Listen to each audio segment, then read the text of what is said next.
Hello, wonderful family. Another glorious day and another beautiful opportunity to share the word with you. Hallelujah. Today, I want us to study from the book of Hebrews, chapter 10, verse 32, reading down. And I'll be reading from the One Newman Bible. Join me.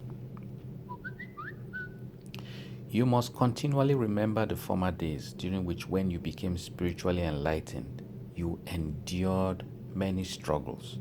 Mark that word. You endured many, or rather, mark that, endured many struggles. So he's telling you that um, it wasn't smooth sailing.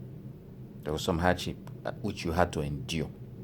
You endured many struggles with suffering, sometimes in reproaches and then afflictions, being shamed publicly. So he's giving you some tales of hardship, sometimes in reproaches and then afflictions, being shamed publicly, then being sharers with others who suffered acts such as these. Indeed, you also sympathized with the prisoners, and you received willingly the seizing of your possessions with joy, having known you have a better possession and an abiding one. All this is painting a picture. It's not painting a rosy picture here. It's telling you that there were things you endured. So, no, let me not say that. Just let's continue. Verse 35, it says, therefore, do not cast away your confidence, which has great reward, for you need patience, so that after you do the will of God, you will take the promise. For yet a little while, the one who is coming will come and not delay, and my righteous ones will live by faith, or the just shall live by faith. Now, the place I was trying to, or rather, I'm trying to take you to, is that statement saying, therefore, do not cast away your confidence, which has great reward, for you need patience, so that after you do the will of God, you will take the promise. Current Bible translations tend to differ in meaning from what was originally written.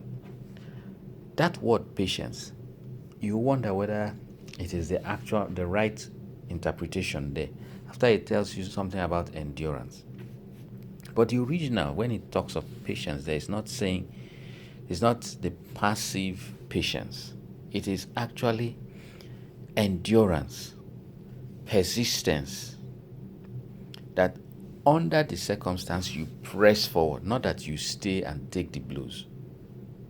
That you don't cast away your confidence. In essence, that you make a combination of faith, you believe what he said, and because you believe what he said, you persevere. You push forward. You don't stop. You don't take the blows. You endure. Through faith and patience, inherit the promise. You persevere. He has told you already. Let me read it again. For you need patience, so after you do the will of God, you will take the promise.